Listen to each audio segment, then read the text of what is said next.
Hello, good morning. Welcome to Furry and Spoilt. I'm going to talk to you today about introducing a nervous dog to other dogs. So this video was one of those ones that wasn't planned. It wasn't on my schedule. But it's something I just suddenly thought, hang on, I'm doing this every day and I need to be talking about it because it's a common problem and you may get helped by it. So if you don't know, I've got 3 boys, Harry, Albert and Humps, all rescues, all a range of behavioural problems between them when they came here. But as you can see, all getting on really well, good friends, really lovely boys. We, about, I don't know how long it was ago. Maybe 3 months ago, I'd say, probably, maybe the beginning of the summer. We started bumping into this elderly gentleman on our walk, and he had a little dog with him, Maltese kind of mix, really pretty little thing, and she was terrified, and it was horrible to see, absolutely horrible to see. Tail between the legs, she just dropped to the ground, she just shut down, she couldn't cope, and really awful to see. So I immediately we moved, because you can imagine me, my husband and my 3 boys, we're quite a big pack, walking along. And so we kind of squeezed in between some cars so we could get out of the way and just get out of our way. And then luckily what happened was, and she was on my mind, because to see a dog that scared, that's not okay. And she was really on my mind, and I knew she had to live local. There was a big chance she lived local. But it was very clear that she probably had never been walked before. So luckily the next day we were I was going to the car and I saw the man, and I stopped and had a good chat to him, and he is great. He's such an animal lover.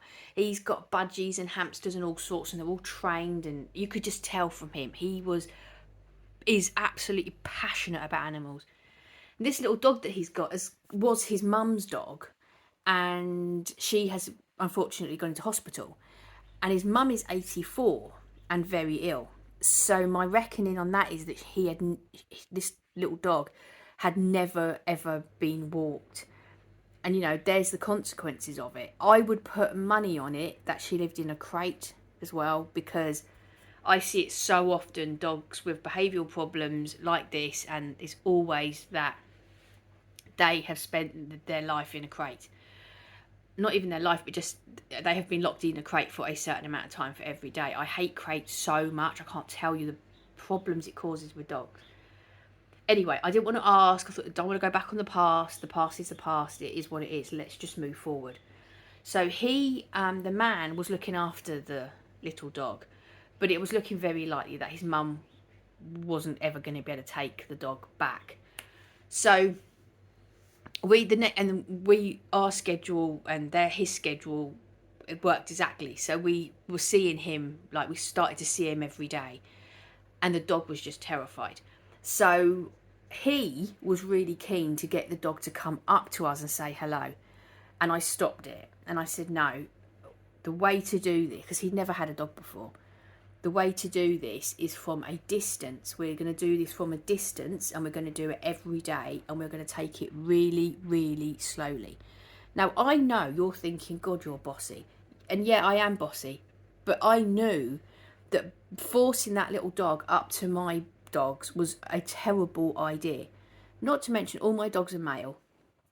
A little Albert down there, he's very one on the floor. He's my top dog. He's below me, but he's my top dog. And making this little dog come up to us was a terrible, terrible idea. She was terrified. Really, really scared. I mean, she, like I said, tail between the legs, on the floor, her ears were back.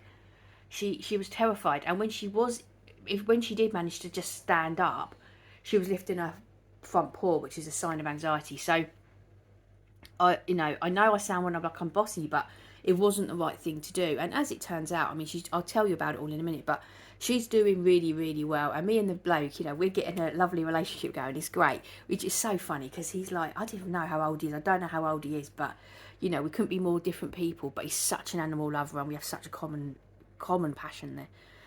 So he got it, so I was like, no, we're going to do this really slowly. So it just so happened that we kept bumping into her every day. We would cross each other, so we wouldn't be walking with each other. We would be going in different directions. He'd be coming home as we were going out, and so we'd be crossing each other. And so we just took it really, really slowly. So we always stayed at a distance. So, I mean, luckily where we live, it's really quite open. And so there was never, ever, ever any crossing on paths or anything like that. It was always at a distance. So where we lived, there's quite a lot of green spaces. And so anytime she came near us, we would either go down an alley or, so that she could see us and interact with us, but absolutely not have to come near us. And for quite a few days, she kept going to the ground and everything was really bad.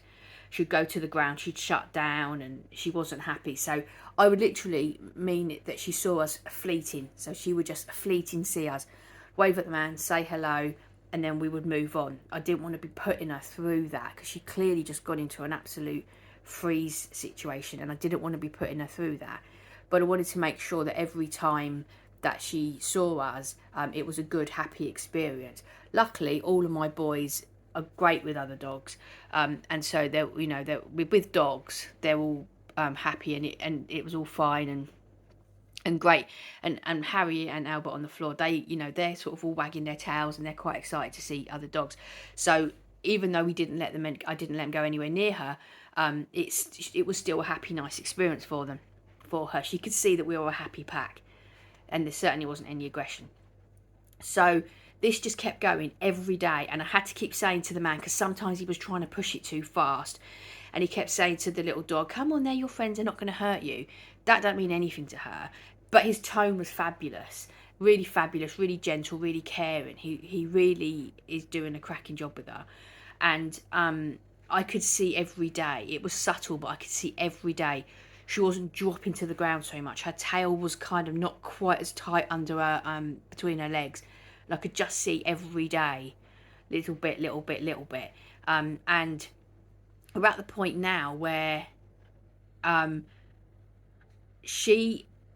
first of all, when she sees us, she will freeze. She doesn't drop to the ground. She doesn't put her tail between her legs. She just stops. And so I'm now letting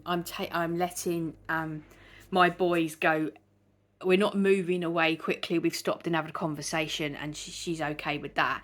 But no one's saying hello to anybody. We're just in a bit of a conversation, but at a distance, and she's fine, and this little dog is fine with that. And then the other day we were walking, and so we sort of did our usual at a bit of a distance from each other. And she wanted to come towards us. And I was a little bit like, okay, because the vital thing is that if you've got a dog that's scared of dogs and she does decide that wants to go and say hello to other dogs, you have to be absolutely positive that interaction is going to be perfect. Because if anything had gone wrong, that would have just reinforced to her that other dogs were a problem and she should be scared of them. So I was taken a little bit off guard that she suddenly decided, actually, do you know what, I want to say hello to everyone. And so she sort of just suddenly pulled, like she wanted to come towards us. And I was taken a little bit off guard. And the first dog that was closest to her out of my three were Humps here. This is Humps here. And so if you don't know, I've had him for a year. He's come from South Korea, the most horrendous existence, and so a lot of behavioural problems. But he's okay with dogs. He's not okay with bouncy dogs. If puppies bounce all over him, anything like that, he hates that. And I do everything I can to make sure that he's never in that situation. But sometimes, there are irresponsible dog owners who just have dogs off the lead, absolutely no comeback, and they've just jumped all over him and he hasn't been happy about it at all. But if a dog is nice and calm, then he's really happy to say hello to them. The thing is with this dog is that she's really young. She's only like 2. So she could possibly still be a little bit bouncy. And also the fact that she hasn't been walked and now she's getting out, she could kind of maybe be a bit immature in her behaviour. And so I was very aware of that she could suddenly just go playful. But she said hello, nose to nose with Humps there. And then slowly they all went up to her nose to nose. And then I decided to get us out of there because just in case... like I said, my boys would never be aggressive, but I couldn't guarantee, you know, Harry, he loves other dogs, and whilst they would be very well behaved and there's absolutely no aggression in my boys at all, they could just be a bit much. And so it was a very quick nose to nose, and then like, oh, brilliant, okay, let's go then, and off we all went. And it was really, really good. And so that was the last time we saw her. So I didn't see her this morning. So that's really, really good. And when we see her now, she's not. She just, you know, you wouldn't know she was scared. She doesn't drop. She doesn't. There's no, you wouldn't know she was scared. However, there was one thing that she does, and that's because I know, is that she will see the boys, and then my boys here, and then suddenly there'll be something on the ground that she just can't stop sniffing, and that's a classic sign of a dog that is scared of the situation that he's in. If they suddenly just start sniffing something on the floor like it's the most interesting thing in the world, that's a real sign that they are still unhappy, and they kind of do it as like a distraction, like, you know, like, oh, I need to be over here sniffing this. And she is doing that. So I know she's still not okay, which I would expect her to still not be okay from how scared she was. But because she's doing this sniffing thing on the ground, I know that she's still quite worried. And that's fine. I would completely expect her to still be. So that's really good. And I'm really, really pleased with how it's going. But because she's doing this sniffing thing on the floor, I'm very aware of we will do this at her pace. And even if she wasn't doing the sniffing thing on the floor, I would still be, we do this at her pace when she's happy to come up to us. And then when she does come up to us, I have to make sure that her energy is okay, that she stays calm. Because if her energy is excited, then my boy's energy is going to get excited, and that's not good. And to have that sort of energy when dogs are all on leash just isn't good anyway. It just isn't a good setup. And so I've just got to watch with her and make sure that she doesn't get so happy that she's able to say hello to dogs now, that she gets excited, and then that could, like I said, it won't escalate aggression in my dogs because it's not there, but it could just be too excited and too much for her. It's really, really important that the meeting that they have has to be really calm and really relaxed. So I just thought I'd tell you about that, because it's something that I'm dealing with day in, day out with her, really. And it's going really, really well. Very well indeed. I'm very, very pleased. It's really, really lovely now to see when I see this dog, and I see, and with her new owner now, walking along, and just to see such a difference in a dog. Because when I first saw her and how nervous she was, it was on my mind. All day, who is that dog? Why is she like that? And I just thought, I have to help her. I have to. And luckily, she just literally walked into my life by always being there on our walks, and she's doing very, very well indeed. Really, really pleased with it. It's absolutely incredible. And the man is doing an absolute amazing job with her. He he wasn't expecting to have a dog. It was very sudden. He never had a dog before. And like I said, it's his first dog, and absolutely brilliant. He's doing wonders with her. And he is incredibly calm and reassuring with her. He's always talking to her. He's always reassuring her. I heard him the other day. He didn't know that I could hear him, but he was by his front door, and he didn't know that I was around the corner and I could hear him. And he was saying to her, "I'm so proud of you. I'm just so proud of you." And I just thought, yeah, this dog's got no problems. You're going to be just fine. And so I'm really pleased about that. It's really nice to see. But taking it slowly and at the dog's pace is really, really important. And also, don't underestimate when dogs meet each other on leads, how tense that is, because they don't know whether the dog is friendly or not. I mean, they'll have a good idea because they read the intensity of the way they read body language is incredible. There's so much more than we pick up, so much more. And so they do know, but they don't like to just go nose to nose with a dog. It's a very, very unnatural thing to do. Think about it. If someone just dragged you up to another human being and put you right nose to nose with them, there's nothing natural about it, and it's not normal. And so I'm not one for really, this business of dogs saying hello to each other on leads. I'm not really for that at all. I'm just not for it. I don't think it's a good thing. I don't think it's a good thing at all. I mean, there are some dogs that we know really, really well, and if the dogs are on the lead when we see each other, they might go up to each other and say hello. But certainly not new. You know, even then, I'm not that keen really. But certainly not new dogs. I would never take my dog up to another dog just to say hello on a lead. I just wouldn't ever do it. And you know, the same with this little one. I don't think it's necessary. Like, I'll give you an example. Another bloke that we know from our dog walk has a dog, and when we see him, we stop and have a long chat, and the dogs will just lie down and settle down. And they still get to see the other dog, and they still interact with the other dog. But I'm just not one for taking my dogs and putting a nose in, you know, making them be so close that the other dog can just be all over them and there's nothing they can do about it. I mean, if my dogs pull, you know, like pull towards another dog and the other dog's pulling towards them and they know each other, then I let them all go and say hello. But I'm absolutely not one for, if my dog is standing there and then another dog comes over on a lead and he's just sniffing them, and I'm not for that at all. That's awful. That's horrible. I'm not for that at all. So I'm not for that at all. But what I'd like to do with this little dog, this little one that's, you know, just come along in our neighbourhood, what I'd like to be able to do with her is that we all just sit, we have a chat. You know, that me and my husband are chatting to the man, and that she's comfortable sitting amongst my dogs without any fear, and that's a much more natural behaviour to ask and to want from them. And if when they first, you know, if they get more friendly and they first meet each other, they might want to have a little sniff, fine. If my dogs and that little one is pulling towards each other, then fine, that's fine. But I'm certainly not going to be letting my dogs be going and sniffing her, or her be coming and sniffing my dogs. It has to be a mutual thing where they're both very obviously pulling to say hello to each other. So that's that. So yeah, I'll keep you updated on that as it goes. But I mean, at the moment, it's looking like it's just gonna end up where she'd just be like a dog that, you know, isn't scared of other dogs.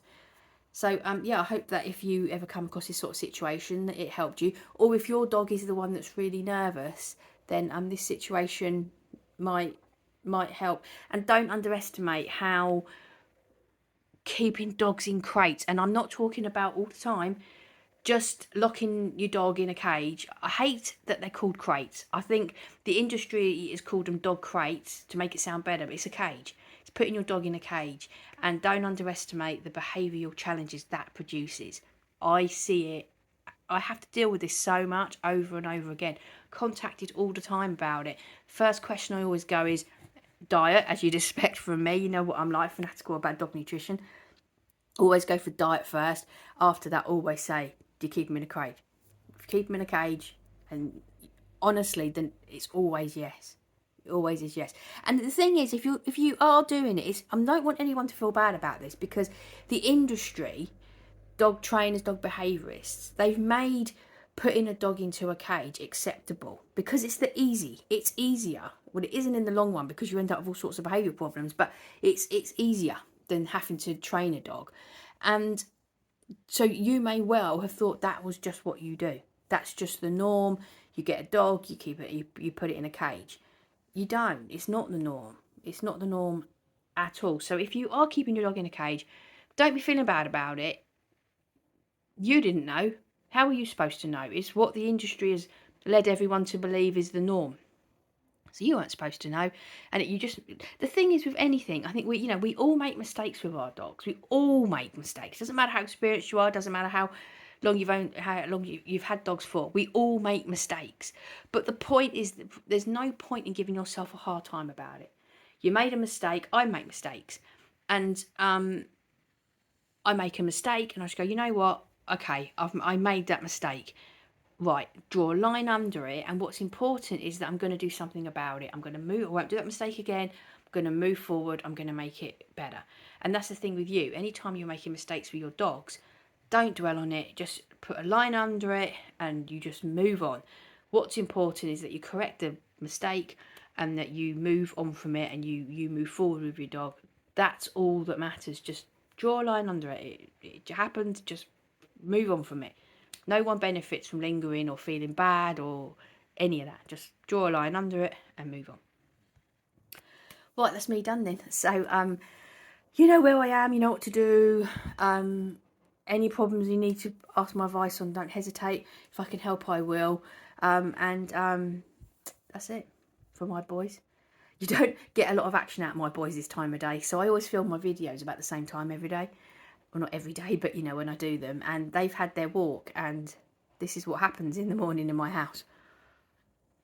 So that's it. So thank you very much for watching. I hope you and your dogs have a great day, and we'll all see you in the next video. Bye bye.